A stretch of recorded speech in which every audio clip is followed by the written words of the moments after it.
Hello and welcome to another standard video. Today we're checking out an updated version of the red-green Dinosaur deck with the additions from Aetherdrift, which introduces two new dinosaurs to the archetype, and one of those is Regal Imperiosaur, a 3-mana 5/4, giving other dinosaurs we control +1/+1, so a nice lord for the deck. Now I will admit that most dinosaurs tend to be on the more expensive side of things, so it's not like our deck is filled to the brim with 1 and 2 mana dinosaurs that will benefit from the Imperiosaur, which is where this +1/+1 effect would usually shine. That being said, a 3-mana 5/4 is still pretty beefy, and an extra +1/+1 doesn't hurt. And then we're also playing 2 copies of the Dinosaur Rex, a 5-mana 8/8 Trampler, but we also have the flexibility of cycling it for 2 and a green at instant speed, in which case we get to draw a card, and we can put 2 +1/+1 counters on up to 1 target creature, and it gains Trample and Indestructible until end of turn. So having that flexibility is huge. Sometimes giving our Hammer Skull Trample when it would otherwise get chum blocked means we can get a lot of extra damage in. We can maybe save a creature from removal or from a sweeper effect that would destroy it otherwise. So the surprise factor cannot be underestimated, which is why just having 1 or 2 copies of the Rex can be worthwhile as opposed to playing the full playset, which is maybe a departure from my typical builds, which include lots of 4-off copies of cards for added consistency. With the dinosaurs, I ended up with more of a mishmash of dinosaurs just to cover all of my bases, and so we would have more flexibility in playing out the games as well. And then we also have the full playset of Intrepid Paleontologist, which is pretty important in today's metagame, with lots of graveyard combo decks like the Blue-White Omniscience deck I featured last week. So having this ability to exile a card from a graveyard for 2 mana is huge, and in the grindier matchups we can also maybe recur our dinosaurs out of the graveyard, and it can also tap for 1 mana of any color, so it does a lot of different things for the deck. And then besides the Paleontologist, we have more mana creatures with the Llanowar Elves, and then the Lore Keeper can make a mana of any color to cast our dinosaur spells or activate their abilities, so it does have some limitations. For instance, we wouldn't be able to use it to activate the Paleontologist's ability, which can also make a difference.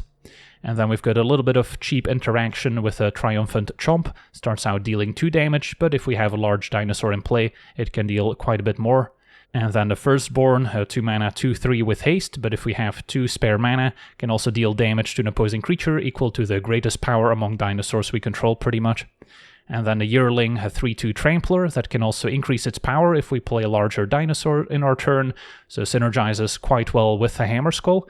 Now Hammer Skull can be a great enabler for cards like Ghalta as well, as it can discount it by 6, so that's how we can potentially cast a turn 3 Ghalta if we start with a Mana Elf into a turn 2 Hammer Skull, and we could improve the consistency of a turn 3 Ghalta by maxing out Hammer Skull and Ghalta, but that will create some opening hands that are pretty awkward if we don't draw the Hammer Skull and are stuck with too many Ghaltas that are uncastable. So I've found a balance of just a couple 2 and 3-offs to be a little bit healthier, and so we're not counting too much on the Hammer Skull, which can be hit or miss depending on matchup. Sometimes against red decks it's great to have a 6/6 that cannot get burnt out, but then if the opponent plays a Screaming Nemesis, it's not like you're gonna block it and deal yourself 6 damage. And then the Carnosaur is also quite flexible, as we can discard it for 2 and a red to deal 3 damage to a creature or planeswalker, but later we can cast it for 6 mana as a 7/6 Trampler that lets us discover 5, and if we get lucky there's some powerful 5-drops it could discover into. And then we've got 2 copies of the Hulking Raptor, a great way to kind of bridge the gap between our early mana elves and our late game dinosaurs. Now it is not the best positioned creature in the sense that it does get answered by Nowhere to Run for just 2 mana, and that's a popular card in the various Pixie decks, as it can ignore the Ward 2 on the Hulking Raptor. So that's something you'll have to keep in mind, but it's also something that you can potentially address by playing more copies of the Imperiosaur, giving your dinosaurs +1/+1, so the Hulking Raptor doesn't straight up die to Nowhere to Run. And then we also have a 1-off Frillback, often played as a sideboard card, every now and then sneaks into the main deck, but makes a lot of sense here as a dinosaur, with the flexibility of destroying artifacts or enchantments, gaining a life against burn decks, or potentially exiling a graveyard, so it can also stop those graveyard combo decks, although it's a 1-shot use, so it's not quite as flexible as a Paleontologist, which we can also activate at instant speed. And then topping off our curve, 3 copies of the Bonehorde Dracosaur, one of the better finishers if it can go uncontested for a few turns, as it can take over the game by itself, making 3/1 dinosaur tokens, treasure tokens, exiling additional cards you get to cast. And then we've got the Rex and 2 copies of Palani's Hatcher. A way to give your dinosaurs haste is excellent, although typically only need to have one of them in play, so drawing multiple copies can be a little bit redundant, but still makes a couple 3/3 dinosaur tokens eventually, which also play well with the extra +1/+1 from Imperiosaur when you're going wide with them, and also a great way to set up a hasty Rex, or better yet, Galta Primal Hunger, which you can often cast for just double green in this deck once you already have a bit of a board presence, and then a nice 12/12 Trampler, perfect for closing out games. As we've said, we could play more copies, but then we might have more clunky opening hands, especially if they're maybe torn apart by opposing removal or discard spells. And then Mana Base has a few utility lands, Cavern of Souls naming Dinosaur to make those uncounterable, and then the Ridgeline turning into a dinosaur itself that can also pump up an additional attacker is quite useful in closing out games. So yeah, that's our deck. Now let's jump into some games and see how the deck does. Okay, we're on the play. We do not have untapped green on turn 1, but yeah, I think we can still make this work. Start with the Ridgeline, turn 2 maybe play the Paleontologist, or we could double spell Llanowar Elves with Chomp. And against the Aura deck, it is pretty important that we deal with the Scavenger, especially before they can put some ward enchantments on it. Play the Elves, and then next turn with a land we could maybe double Paleontologist.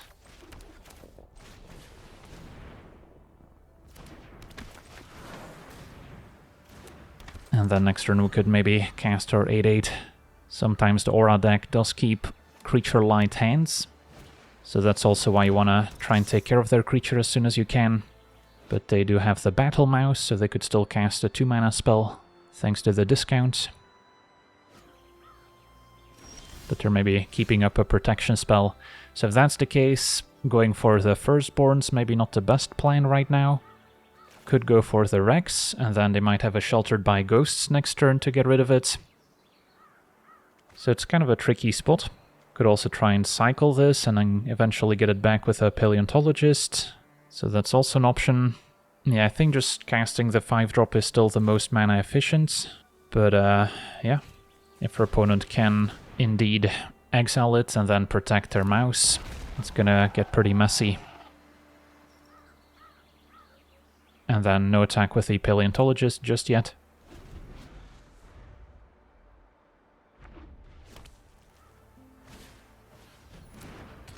Opponent plays another Scavenger and a Feather of Flight, so at least they don't have any white mana left. So now Firstborn can maybe deal with the Battle Mouse, as we don't need to worry about any protection spells. And they're going for a Monstrous Rage as well, so just trying to get in as much damage as they can. Ooh, Galta. Well, we can play Galta and then still play our Dinosaur and take out the mouse. So that's going to be the play.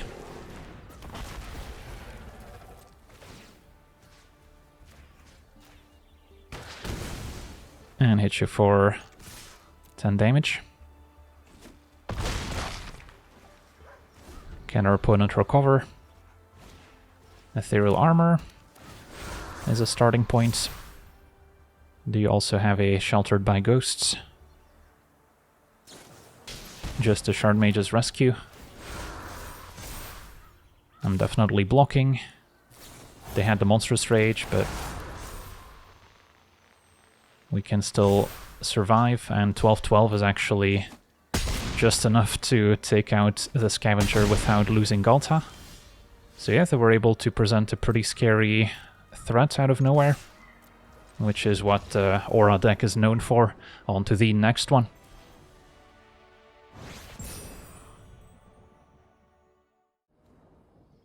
Okay, we're on the draw with what looks like a Keeper.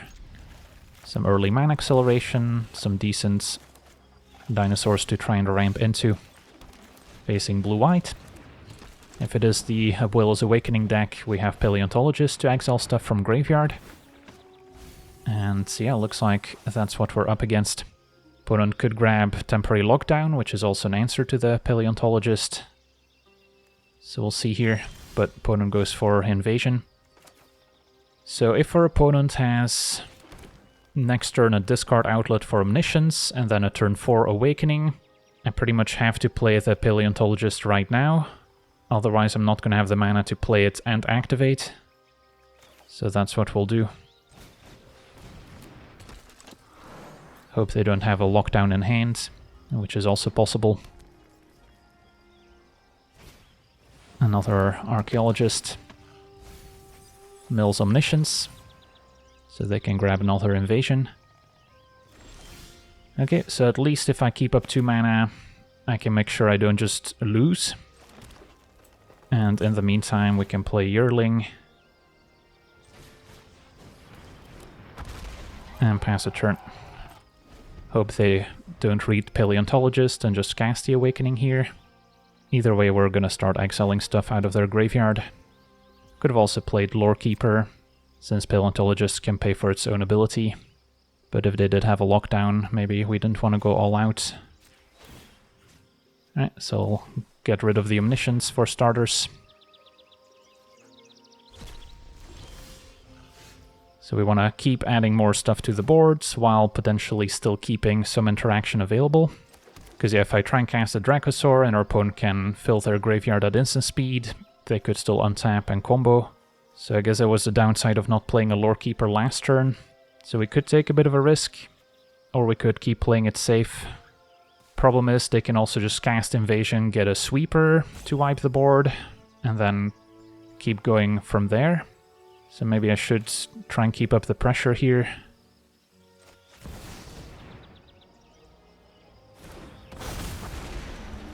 Pump the Yearling. Hit you for 5. And then I'll probably cast a Lorekeeper now. Alright, that a Dispersal, that's acceptable.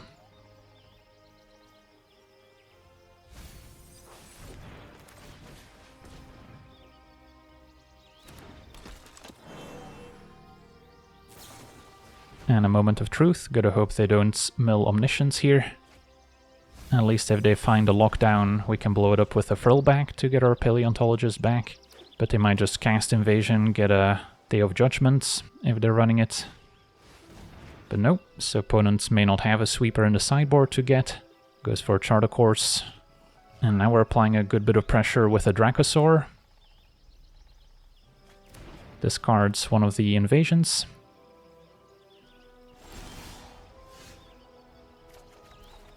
Find a Hammer Skull. Alright. So play Hammer Skull. Can play Yearling as well. And keep Paleontologist available. Could also attack first with Dracosaur in case they bounce it, then I could still replay it, but then I guess I wouldn't have Paleontologist available anymore. So we'll see. They do have another Dispersal. I think it's still fine to just cast a Yearling here, keep up mana, and then we'll get to pump the Yearling with a Dracosaur. We have enough creatures in play to apply pressure with. Opponent did mill another Omniscience.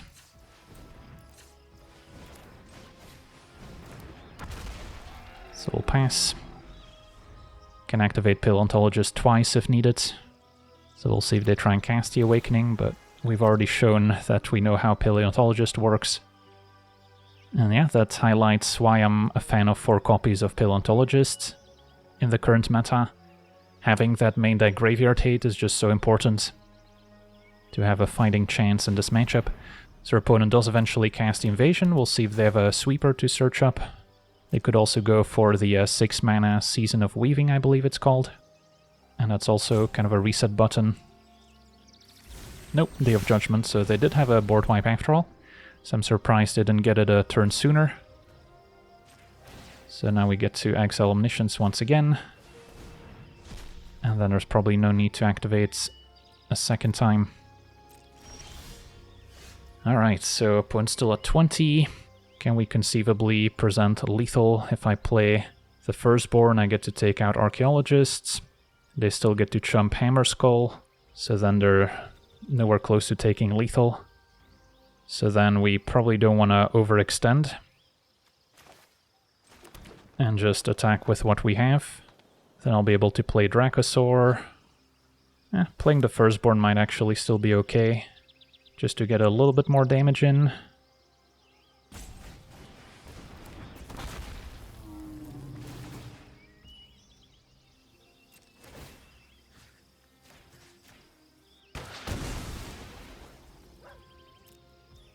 Go to attackers.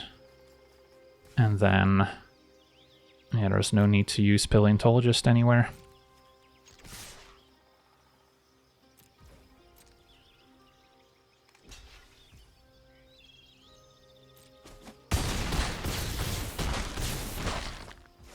Okay.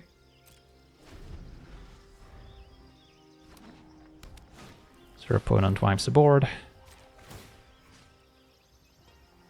Is there any reason whatsoever? Yeah, I don't know if this really matters.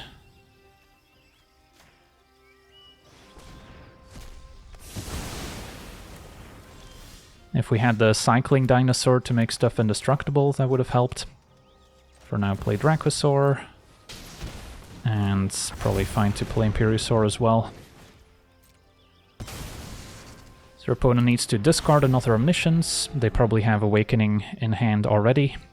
And they've already essentially gone through 2 copies of Invasion of Arcavios. So they may only have 1 or 2 left in the deck.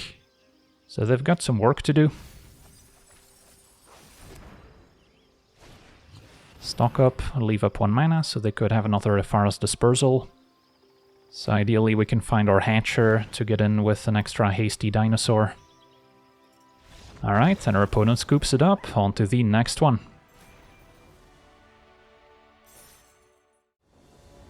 Okay, we're on the play with a fine hand. Turn 1 Llanowar Elves. Turn 2 probably go for Yearling. And then a turn 4 Hatcher. Facing green-white. And Mightcaller, so likely a rabbit deck. The Mightcaller, an honorary rabbit. So next turn we can use our Firstborn to maybe take out the Mightcaller before it gets out of hand. For now, just play Yearling. So we get to make use of all our mana. Mentor. Also quite strong. Alright. Still down to take out one of them. I think Mightcaller makes more sense to remove, since they grow at a similar rate, but Mentor can potentially shrink down again if we take out their creatures. And I'll take it from there. Also means they can't trade for Yearling, not that I would mind.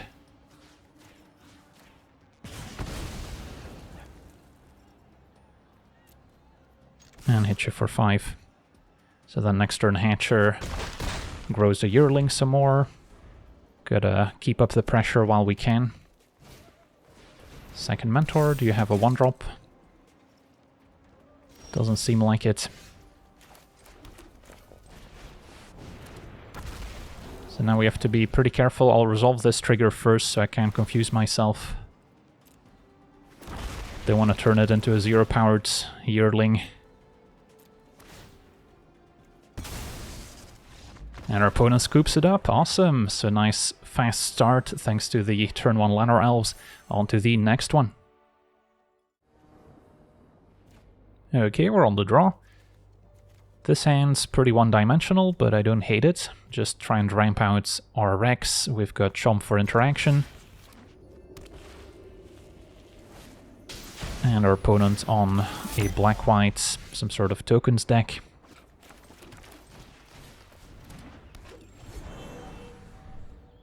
We'll see if they are really into the Start Your Engines theme. Looks more like a sacrifice deck. Alright. So we can chomp a Vran here if we'd like. Play another elf. I'll save myself the damage.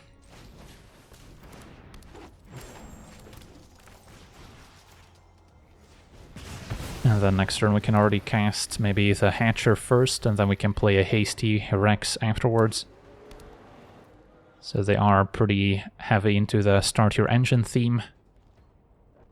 They will get their speed up to 3. So then this can also give creatures haste with max speed. And a momentum breaker. Alright, that's too bad. So it means we won't be able to cast any of our 5-drops yet. And another bot. In that case, it might be frill back and blow up one of your nesting bots.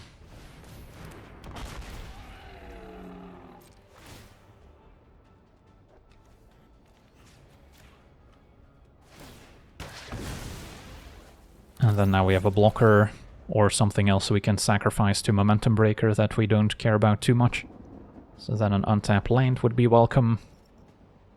It is possible that they have ways to recur multiple creatures out of the graveyard at once. Braids, something we'll want to chomp. And our opponent did get to max speed after all here. Alright, but I'll still play Hatcher first, and then they can have Braids for an extra turn. Hit you for 6. And then maybe next turn we can both play Hasty Rex and chomp Braids. So max speed has been achieved, so they can give stuff haste. And this is also enabled, so whenever a non-token creature dies, they get to make a tapped zombie. Opponent mixes discard with Nightmare, gotta keep the Rex. Alright, we'll see if they want to sacrifice anything. Just going for the enchantments. So a hasty 8/8 Trampler should be pretty strong here.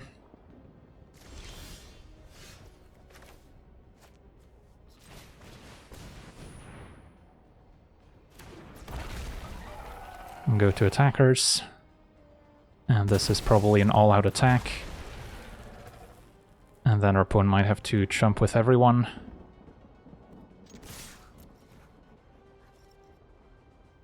Assuming 8 damage goes through, opponent's at a virtual 2 life. They have to block everyone else. So they get 2 trades, and then the smaller creatures have to chump block.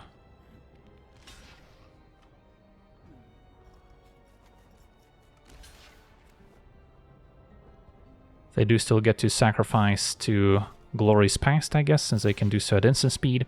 So they get to chump with one of their creatures and then sacrifice. So they'll get a zombie out of it. So there's still a non-zero chance we could die on the crackback if they can play a big hasty creature. They did not activate Glory's Past, it seems. But they'll still get some zombies out of it. In fact, 3 zombies, so yeah. It's 1 for each creature that dies. And now the Ascendant into Infestation stage. So their opponent quickly amassed a pretty scary board once again. But they still need to deal with this 8/8 Trampler. So they can't really afford to attack too much. But yeah, if their creatures die, they get to drain me for 1. So we're not out of the woods yet. Ooh, Galta. That's a pretty good top deck, I've heard.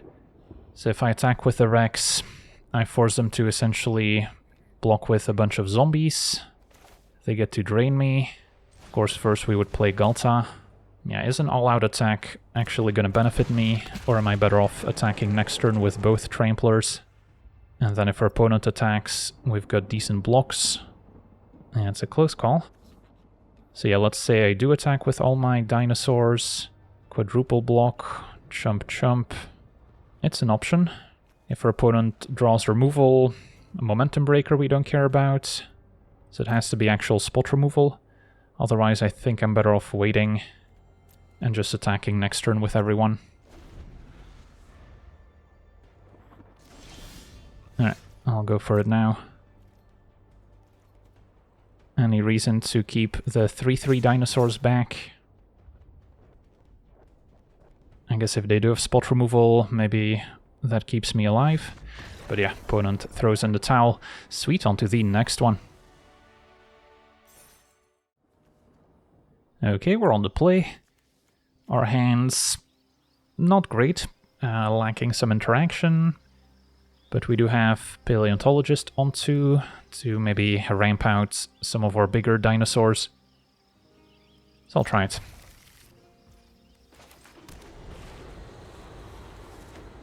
And then especially if we draw land here and play turn 3 Raptor, that'll make it much easier to deploy the rest of our hand. Opponent's blue-white and Archaeologist, so it might be another Omniscience combo deck, in which case we have our best card in play already. And they won't be able to bounce my Raptor very easily with the Dispersal.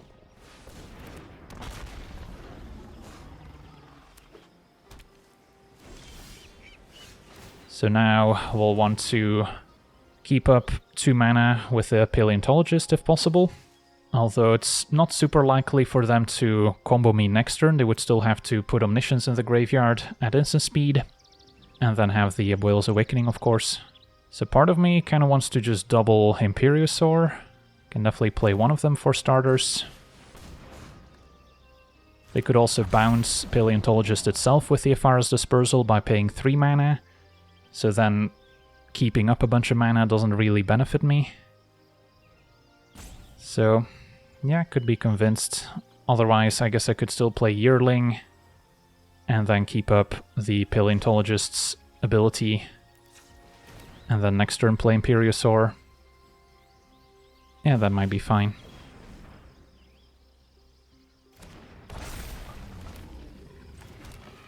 So they could bounce the Raptor if they pay the ward, but that's their entire turn. Opponent jumps. And just lets it go. Alright.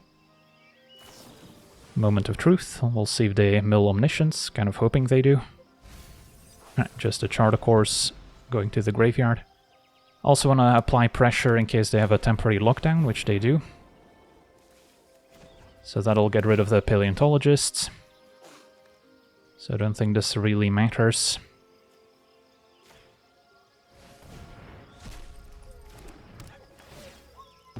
But at least Raptor and Imperiosaur stick around. So we can play Firstborn and Imperiosaur. Or let's see, Imperiosaur, I guess a little bit short of activating the Ridgeline. I'm not going to attack with the Imperiosaur, because they can bounce it for 1 mana, but I can attack with the Raptor. Firstborn has hastes, so that one doesn't really feel too bad if they bounce it.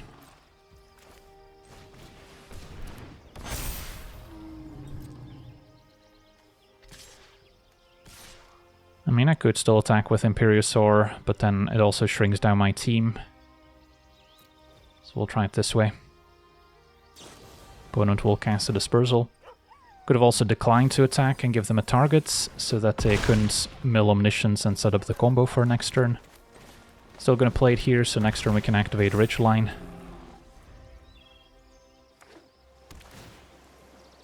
Archive Surveils, still no Omniscience in sight. So we should be safe for another turn. And we are presenting a lot of damage. Don't usually see the Oracle of Tragedy and Archaeologist, so they actually have 2 blockers. But still no Omniscience. They did get Lockdown back. So now we have options. So let's say our opponent double chumps. 10. Yeah, if we activate Ridgeline, we should still get there.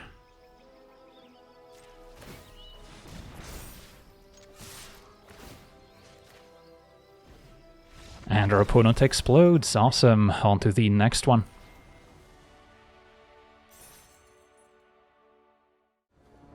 Okay, we're on the play with a fine hand. Probably okay to take 1 damage as opposed to naming Druid here with Cavern of Souls, since the Verge doesn't make green mana right away.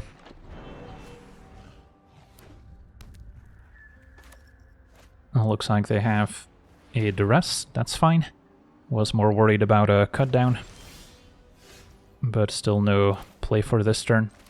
So if Lorekeeper can survive one more turn, we can play Raptor, and that sets us up quite nicely.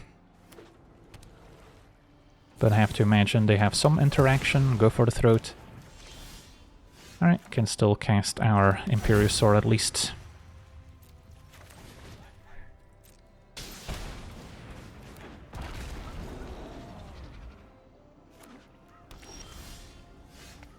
So we'll hit you 4-5.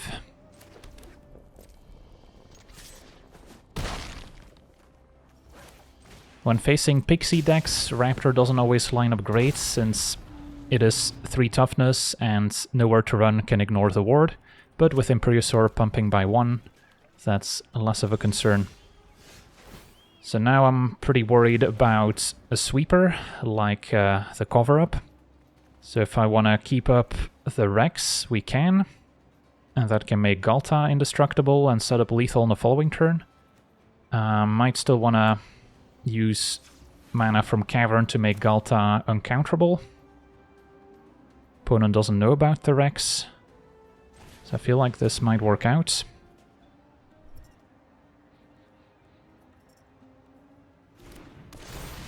So that resolves.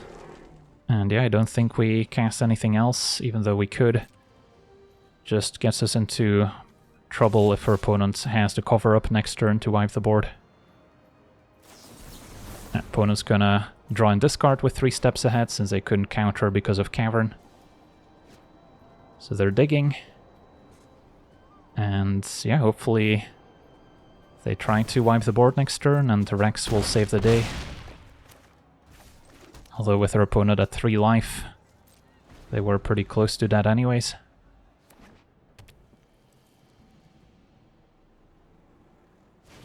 And yeah, there's a cover-up.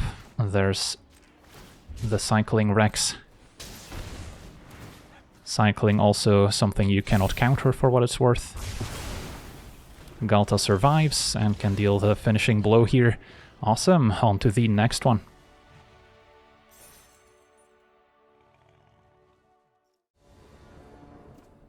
Alright, we're on the draw. This hand isn't amazing. 1 mana creature could make a huge difference here if we can play Raptor on turn 3. And we do have quite a few of those in the deck. So I think I'm still going to give it a try. Mostly because we have the turn 1 Chomp in case we need interaction. Facing blue-black, maybe not quite the matchup where Chomp is going to shine. But at least our opponent's not applying any pressure either. The rest will take the Chomp, so they finally found a target.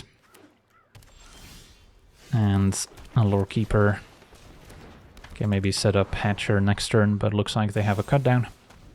So then it's still going to be a Raptor on 4. Don't have our Cavern of Souls, which could be useful in the matchup. Opponent with a Jace, so they're more of a mill deck.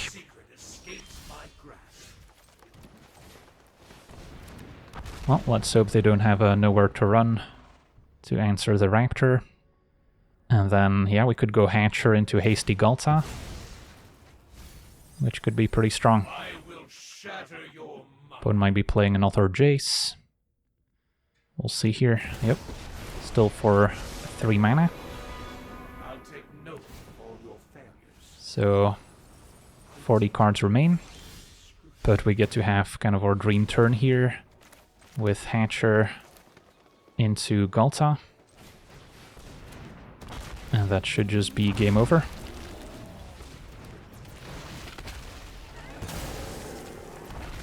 Awesome. On to the next one.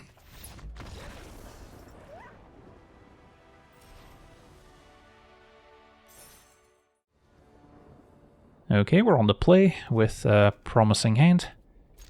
Could use one more ramp card besides the Llanowar Elves. Or anything we can cast next turn, basically.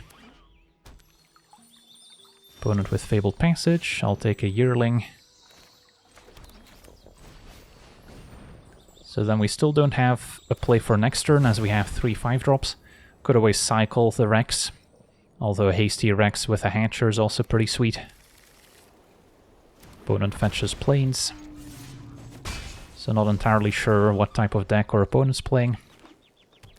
Green-whites and a Beanstalk, so some sort of domain strategy. So if I play Lorekeeper, we do get wrecked by a Lockdown. A Rex doesn't really help there either. But I kind of need it if I want to guarantee 5 mana next turn. So I think it's still worthwhile. And then just hope they don't have the Lockdown. Otherwise I was maybe better off cycling Rex to try and hit our land drops.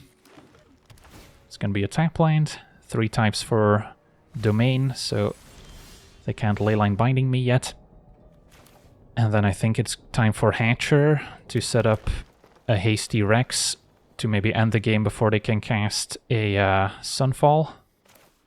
At least that's the hope.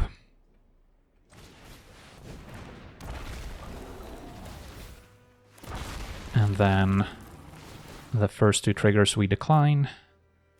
And then turn it into a 5-powered Dinosaur. And attack. Okay, so they are facing down lethal. Let's see if they have maybe a 4-mana sweeper. Tap lands. So they could cast a Leyline Binding, but that's not going to save them anymore. Can cast a Rex to also grow the Yearling. And then I'm sure they'll be able to exile the Hatcher, but that doesn't matter.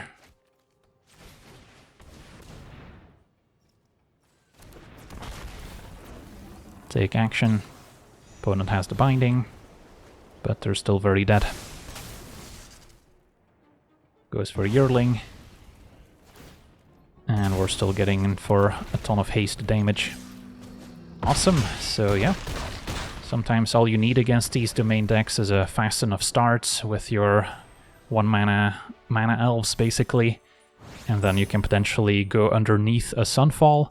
But if the opponent's hand is particularly efficient, or they can play a Binding on turn 3 already, then they can potentially slow you down enough where they can survive, cast a Sunfall, and then from there it can be pretty tricky to deal those final points of damage, unless you've got more haste creatures or maybe creature lanes. Those can also be useful. But yeah, this red-green Dinosaur deck certainly impressed. We have a pretty wide range of threats. We've got a lot of different angles of attack, although for the most part we're just hoping for early mana acceleration into some beefy dinosaurs. But the Paleontologist is also very important nowadays to fight opposing graveyard strategies with the popularity of the blue-white Omniscience build, so I can highly recommend at least 4 copies of that one, maybe over some of the other mana elves you would play otherwise. So yeah, that's going to do it for today's gameplay. Want to thank you for watching, hope you enjoyed, and as always, have a nice day.